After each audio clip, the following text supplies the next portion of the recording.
यो उदार चरित्र व्यक्तिका, सज्जन व्यक्तिका गुणहरू हुन्। कतै कतै दानी हुँदा हुँदै पनि, दान दिँदा दिँदै पनि हामी दुर्जन हुन सक्छौँ। किन?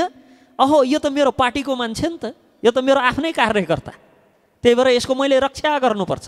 अब हामीले पहिले त सुन्यौँ कि शक्ति च रक्षणाय, जसले शक्ति रक्षाको लागि प्रयोग गर्छ ऊ त सज्जन व्यक्ति भयो भने अब यो चाहिँ मेरो कार्यकर्ता वा यो मेरो जातको मान्छे, यो मेरो ठाउँको मान्छे, यो चाहिँ मसँग कुरा मिल्ने मान्छे, यो चाहिँ मेरो सण्डमुण्ड भनेर चाहिँ रक्षा गर्न लाग्यौँ भने त्यो पनि हुन त रक्षा नै गरेको हो। तर सज्जन व्यक्तिले त्यसरी रक्षा गर्दैन। ज्ञान के का लागि प्रयोग गर्दैछ व्यक्तिले, त्यसका आधारमा व्यक्तिलाई पूजा गर्ने हो। विद्वान त पिएचडी धारी टन्नै छन् राष्ट्रमा भक्तहरू, तर ती पिएचडीहरू डक्टरेट अफ फिलोसफी नभएर पर्मनेन्ट हेड ड्यामेजहरू छन्। दिमाग टाउको चाहिँ पुरै ड्यामेज भइसकेकाहरू पिएचडी गरेर, तिनले सधैँहरूलाई परपीडा नै दिएकाहरू पनि देखेका छौँ। यसकारण ज्ञान मात्र भएर हुँदैन, सज्जन हुनका लागि, ज्ञानी हुनका लागि ज्ञान मात्र भएर हुन्न। भक्त भागवतहरू ज्ञानी हुनका लागि ज्ञान उसले के का लागि प्रयोग गर्दैछ? केवल नितान्त वाद विवादका लागि, अरूलाई निचा देखाउनका लागि, आफूलाई चाहिँ सर्वे सर्वा हुँ भनेर देखाउनका लागि मात्र यदि ज्ञानको प्रयोग गर्छ भने त्यो व्यक्तिलाई ज्ञानी भन्न मिल्दैन। त्यो व्यक्ति दुष्टको श्रेणीमा गनिन्छ। दुष्ट व्यक्तिहरू हुन्छन्, एक प्रकारका सज्जन व्यक्तिहरू हुन्छन् समाजमा, र बडो कठिन छ दुष्ट व्यक्तिहरू र सज्जन व्यक्तिहरू छुट्याउन। को कता पर्छौँ, को दुष्ट को सज्जन। विद्या विवादाय धनम मदाय, शक्ति परेशा परिपीडनाय। भक्त भागवतहरू दुष्ट व्यक्तिले विद्या विवादाय, विद्या के का लागि प्रयोग गर्छन् त? विवादाय, व्यर्थको वाद विवाद गर्नका लागि, झगडा गर्नका लागि, अरूलाई नीच देखाउनका लागि। दुष्टहरूमा यदि विद्या भयो भने पनि, दुष्टहरू पढे लेखेका भए भने पनि तिनले त्यो पढाइ लेखाइ त्यो विद्यालाई केवल विद्या विवादाय, विवाद गर्नका लागि, अरूलाई नीचा देखाउनका लागि, अरूसँग झैझगडा गर्नका लागि, विवाद गर्नका लागि। र धनम मदाय, धन अहङ्कार पूर्तिका लागि। सज्जनहरू ज्ञानाय दानाय च रक्षणाय, विद्या अरूलाई ज्ञान दिनका लागि। जसरी दुष्टहरूले विद्या केवल वाद विवादका लागि प्रयोग गर्छन्, तर सज्जनहरूले त्यो विद्या आफूसँग भएको सिप कला ज्ञान अरूलाई ज्ञानी बनाउनका लागि, अरूलाई खुसी बनाउनका लागि, अरूलाई तुष्ट बनाउनका लागि प्रयोग गर्छन् भने धनम दानाय, धन के का लागि प्रयोग गर्छन् सज्जनहरूले? दानाय, दानका लागि प्रयोग गर्छन्। पुरातात्विक महत्त्व, पौराणिक महत्त्व, ऐतिहासिक महत्त्व र सांस्कृतिक महत्त्व बोकेको धादिङ जिल्लाको सल्यानटार स्थित श्री नृसिंहधाम क्षेत्रको निर्माणार्थ, पुनर्निर्माणार्थ एवं श्री रूपानुगा परा विद्यापीठका विद्यार्थीहरूका लागि आवास गृहको पुनर्निर्माणार्थ विगत केही दिनदेखि हामीले नित्य श्री रामकृष्ण कथामृत महोत्सव अन्तर्गत भगवान श्रीहरिका विभिन्न लीला कथाहरूको श्रवण गर्दैछौँ। लीला कथाहरूको चर्चा, सत्सङ्ग श्रवण गर्दैछौँ र साथसाथै भगवानको मन्दिर निर्माण गर्नका लागि, पुनर्निर्माण गर्नका लागि, ती विद्यार्थीहरूका लागि व्यवस्थित वासस्थान, भोजन आदि सबैको व्यवस्था हेतु सम्पूर्ण भक्त भागवतहरूले देखाइराख्नु भएको प्रेम, सद्भाव र सहयोगको हामी आभारी छौँ। र साथसाथै यस्तै उत्साहप्रद रूपमा हजुरहरूले त्यो नरसिंहधामलाई अपनाउनुहुनेछ, हजुरहरूले आपनत्व देखाउनुहुनेछ, त्यो गुरुकुललाई, त्यो विद्यापीठलाई अपनाउनुहुनेछ, त्यहाँका विद्यार्थीहरूलाई अपनाउनुहुनेछ भन्ने आश पनि राख्छौँ। र भक्त भागवतहरू शास्त्रले, विशेषतः नीतिशास्त्र आदिले दुई प्रकारका व्यक्तिहरूको चर्चा गर्छ। व्यक्तिहरू दुई प्रकारका हुन्छन् भनेर चर्चा गर्छ र दुई प्रकारकामा एक प्रकारका दुष्ट व्यक्तिहरू हुन्छन्, एक प्रकारका सज्जन व्यक्तिहरू हुन्छन् समाजमा। र बडो कठिन छ दुष्ट व्यक्तिहरू र सज्जन व्यक्तिहरू छुट्याउन। को कता पर्छौँ, को दुष्ट को सज्जन। विद्या विवादाय धनं मदाय शक्ति परेशा परिपीडनाय। भक्त भागवतहरू दुष्ट व्यक्तिले विद्या विद्या विवादाय, विद्या केका लागि प्रयोग गर्छन् त? विवादाय, व्यर्थको वाद विवाद गर्नका लागि, झगडा गर्नका लागि, अरूलाई नीच देखाउनका लागि। दुष्टहरूमा यदि विद्या भयो भने पनि, दुष्टहरू पढे लेखेका भए भने पनि तिनले त्यो पढाइ लेखाइ त्यो विद्यालाई केवल विद्या विवादाय, विवाद गर्नका लागि, अरूलाई नीचा देखाउनका लागि, अरूसँग झैझगडा गर्नका लागि, विवाद गर्नका लागि। र धनम मदाय, धन अहङ्कार पूर्तिका लागि। दुष्ट व्यक्तिहरूको स्वभाव कस्तो हुन्छ? आसुरी सम्पद। धनम मदाय, धन केवल अहङ्कार पूर्तिका लागि प्रयोग गर्छन्। त्यसले 5,000 रुपियाँ त्यहाँ बाटो बनाउन दियो रे, अब गर म 10,000 दिन्छु, अहङ्कार बढाउनका लागि। धनम मदाय दुष्ट व्यक्तिहरूको स्वभाव हो, प्रकृति हो। शक्ति परेशा परिपीडनाय, र सारा शक्ति अरूलाई हानि पुर्याउनका लागि खर्च गर्छन्। शक्ति परेशा परिपीडनाय, अरूलाई पीडा दिनका लागि, अरूलाई दुःख दिनका लागि शक्तिको प्रयोग गर्छन्। यो दुष्टहरूको स्वभाव हो भने खलस्य साधुर विपरीत मेतज, अनि खलहरूको बिल्कुल विपरीत हुन्छन् सज्जनहरू। ज्ञानाय दानाय च रक्षणाय, विद्या अरूलाई ज्ञान दिनका लागि। जसरी दुष्टहरूले विद्या केवल वाद विवादका लागि प्रयोग गर्छन्, तर सज्जनहरूले त्यो विद्या आफूसँग भएको सिप कला ज्ञान अरूलाई ज्ञानी बनाउनका लागि, अरूलाई खुसी बनाउनका लागि, अरूलाई तुष्ट बनाउनका लागि प्रयोग गर्छन् भने धनम दानाय, धन केका लागि प्रयोग गर्छन् सज्जनहरूले? दानाय, दानका लागि प्रयोग गर्छन्।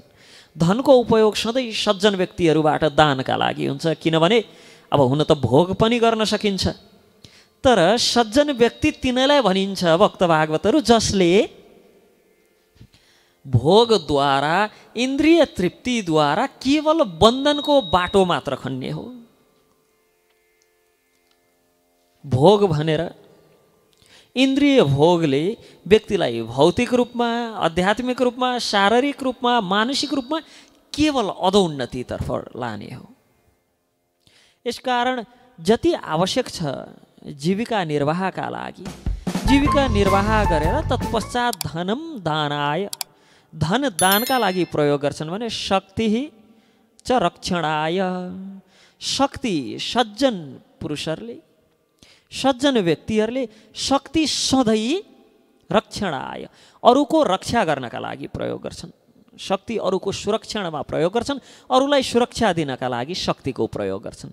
यस प्रकार हामीले स्वभावतः व्यक्तिको स्वभाव हेरेर अहो बडो विद्या रहेछ, बडो ज्ञान रहेछ, त्यस कारण मात्र व्यक्ति पूज्य हुँदैन। ज्ञान केका लागि प्रयोग गर्दैछ व्यक्तिले, त्यसका आधारमा व्यक्तिलाई पूजा गर्ने हो। विद्वान त पिएचडी धारी टन्नै छन् राष्ट्रमा भक्तहरू, तर ती पिएचडीहरू डक्टरेट अफ फिलोसफी नभएर पर्मनेन्ट हेड ड्यामेजहरू छन्। दिमाग टाउको चाहिँ पुरै ड्यामेज भइसकेकाहरू पिएचडी गरेर, तिनले सधैँहरूलाई परपीडा नै दिएकाहरू पनि देखेका छौँ। यसकारण ज्ञान मात्र भएर हुँदैन, सज्जन हुनका लागि, ज्ञानी हुनका लागि ज्ञान मात्र भएर हुन्न। भक्त भागवतहरू ज्ञानी हुनका लागि ज्ञान उसले केका लागि प्रयोग गर्दैछ? केवल नितान्त वाद विवादका लागि, अरूलाई नीचा देखाउनका लागि, आफूलाई चाहिँ सर्वेसर्वा हुँ भनेर देखाउनका लागि मात्र यदि ज्ञानको प्रयोग गर्छ भने त्यो व्यक्तिलाई ज्ञानी भन्न मिल्दैन, त्यो व्यक्ति दुष्टको श्रेणीमा गनिन्छ। ज्ञानी हुनका लागि त विद्या ज्ञानाय, विद्या चाहिँ अरूलाई दिनु पर्यो, अरूलाई दान दिनु पर्यो, अरूलाई ज्ञानी बनाउन, अरूलाई सहयोग गर्न यदि ज्ञानको प्रयोग गरिन्छ भने त्यो व्यक्ति ज्ञानी हो। धनम मदाय, धन केवल अहङ्कार बढाउनका लागि, इन्द्रिय तृप्तिका लागि। अहो छिमेकीले 3 तला घर बनाएर म 4 तलाको बनाउँछु, ल त्यसले त त्यो टोयोटा ल्यान्ड क्रुजर के चढेर हिँडेछ, म मर्सिडिज चढेर हिँड्छु। धन यदि मदाय, मदका लागि मात्र प्रयोग गर्छ भने त्यस्ता व्यक्तिलाई धनी भनेर भनिन्न। धनी भनेर धनम दानाय, जसले धन दानका लागि प्रयोग गर्न सक्छ, जसले दान दिन सक्छ ऊ धनी हो। जसले विद्या दिन सक्छ ऊ ज्ञानी हो। जसले धन दान गर्न सक्छ ऊ धनी हो। केवल सम्पत्ति थुपारेर व्यक्ति धनी हुन्न। जसरी केवल विद्या ग्रहण गरेर सर्टिफिकेट बोकेका भरमा व्यक्ति ज्ञानी हुन सक्दैन, सज्जन हुन सक्दैन, महात्मा हुन सक्दैन, भलादमी हुन सक्दैन, त्यसै गरी केवल धन थुपारेर व्यक्ति धनी हुन सक्दैन।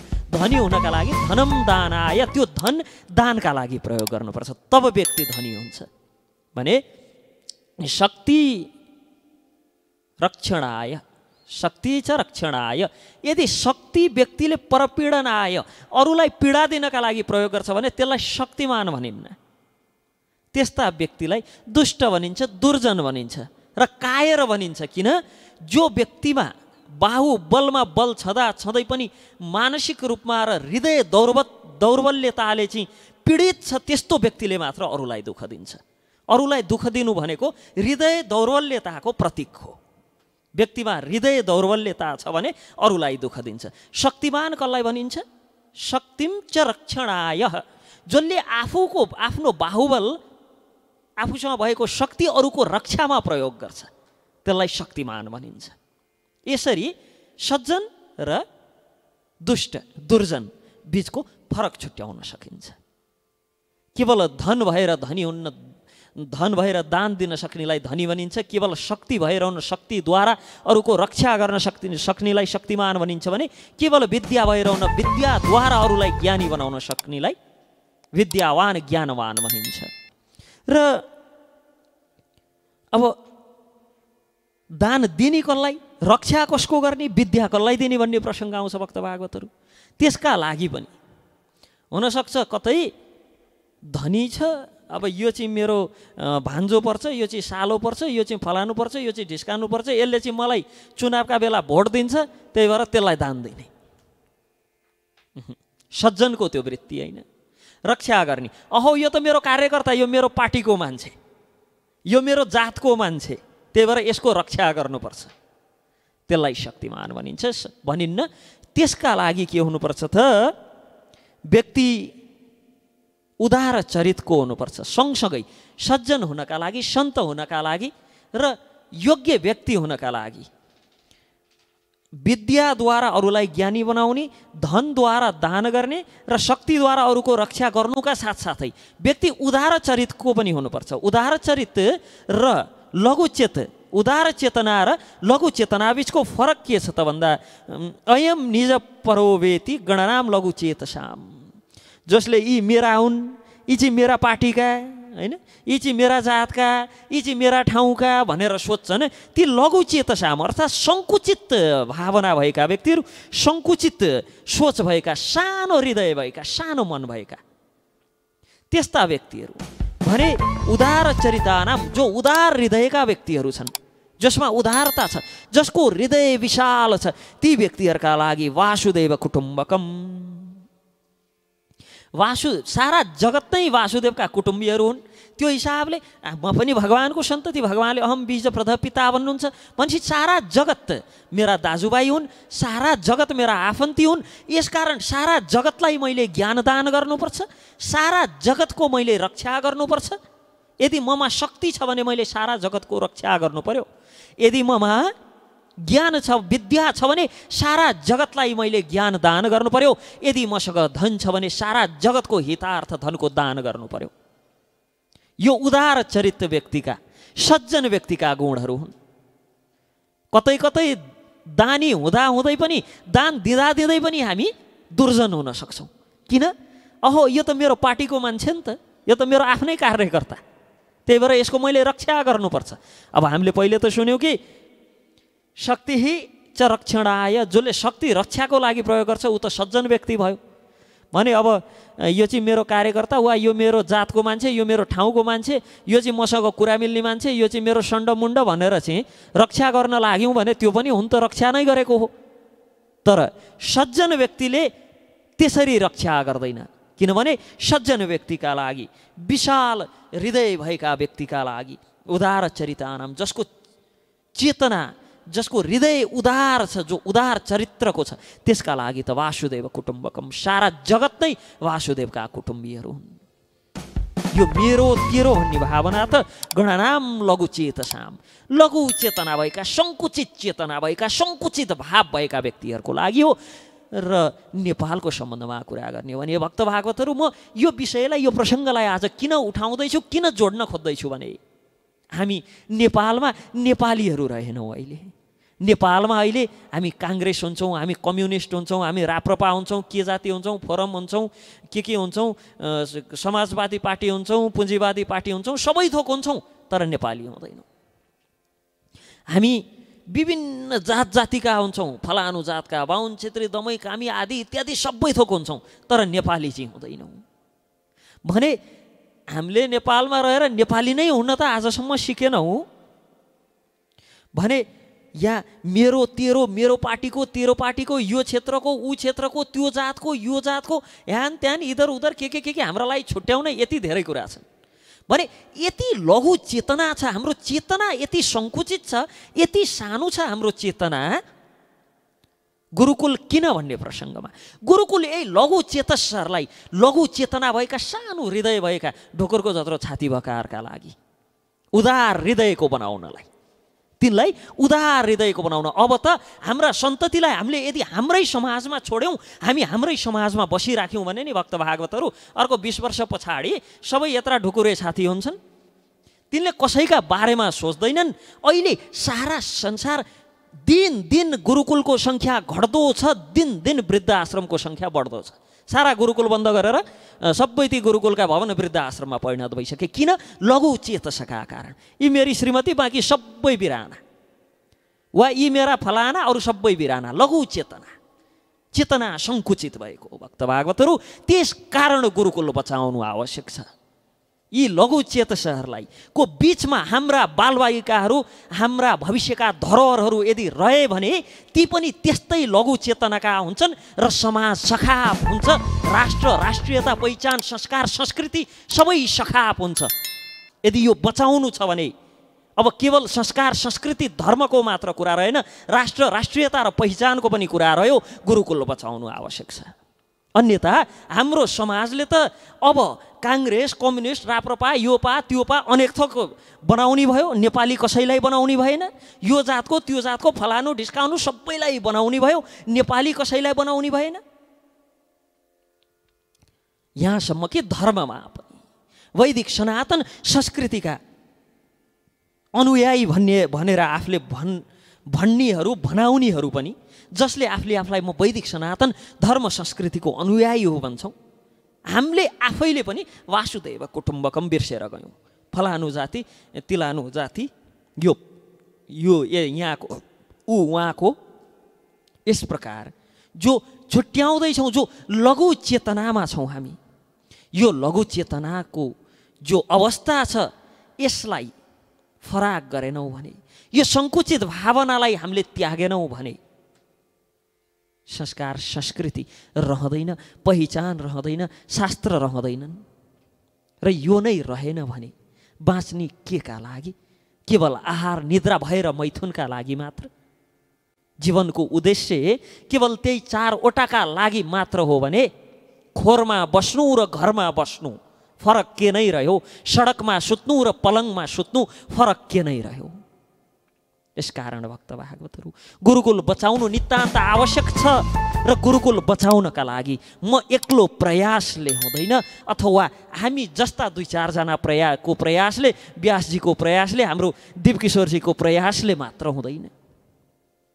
गुरुकुल बचाउनु छ भने अर्थ हुनेहरूले अर्थ दान गर्नु पर्यो, सन्तति हुनेहरूले सन्तति दान गर्नु पर्यो, सन्तान गुरुकुलमा ल्याउनु पर्यो। यदि सन्तानलाई गुरुकुलमा ल्याएर राख्न सक्दैनौँ भने भोलि संस्कार, संस्कृति हरायो राष्ट्र राष्ट्रियता हरायो, पहिचान हरायो, शास्त्र हरायो, छोरा छोरीले हेरेनन्, बुढेसकालमा एक्लै भइयो भन्न पाइँदैन। त्यतिखेर सायद मुख लोपार्न आउने हामी हुन सक्छौँ। फेरि ठिक्क पर्यो तिमीलाई भनेर बडो सपना देखाएको थियौ यी खाइस भन्न आउने हामी हुन सक्छौँ फेरि। यसकारण आजै सोचौँ, आजै विचार गरौँ, सक्छौँ सन्तति र धन दुइटैले सहयोग गरौँ। सक्दैनौँ धनले सहयोग गरौँ, सक्दैनौँ सन्तति दिउँ। कुनै न कुनै हिसाबमा गुरुकुल बचाउनका लागि हरेक नेपालीको त्यहाँ योगदान हुनैपर्छ। हरेक नेपालीले योगदान गर्नैपर्छ। सक्नेले दान दिउँ, धन दान गरौँ। सज्जन पुरुषहरूको, सज्जन व्यक्तिहरूको स्वभाव हो, पहिचान हो, परिचय हो दान दिनु। तर छैन भने ऋण काटेर दान दिने नदिउँ। सन्तान होलान्, छोरा होलान्, नाति होलान्, भान्जा होलान्, भतिजा होलान्, कोही त होलान्, तिनलाई नाना भाँती एनजिओ र आइएनजिओको जिम्मामा लगाएर टाइसुटको लोभमा विधर्मी बन्नुभन्दा ल्याएर गुरुकुलमा राखौँ।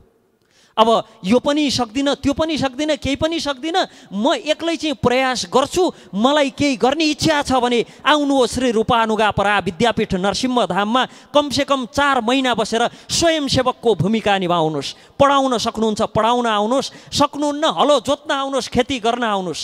त्यो पनि सक्दिनँ भन्ने लाग्छ भने भुइँ पुस्न आउनुहोस्। तर कुनै न कुनै हिसाबमा हरेक नेपालीको यी गुरुकुलहरू जोगाउन, हाम्रा सांस्कृतिक सम्पदा र धरोहरहरू जोगाउन कुनै न कुनै हिसाबमा योगदान हुनैपर्छ। यदि योगदान हुँदैन भने अबको 10 वर्ष पछाडि अब हुर्किने पुस्ताले त्यो लघु चित्तका कारण, सङ्कुचित चेतना र भावनाका कारण तपाईहरूलाई नहेर्दा नटेर्दा को जुन अवस्था आउँछ, त्यो अवस्थाका लागि आजैदेखि पत्थर दिल बनाएर तयारी गरौँ। अन्यथा गुरुकुल बचाऊ, हाम्रा सांस्कृतिक धरोहरहरू, मठ मन्दिरहरू बचाऊ। त्यसैले भक्त भागवतहरू सज्जन व्यक्तिका, सज्जन पुरुषका ती वृत्तिहरूलाई अपनाऊ। सज्जन व्यक्तिका ती संस्कार र संस्कृति जगेर्ना गर्नका लागि अति आवश्यक जो स्वभावहरू छन् तिनलाई अपनाऊ।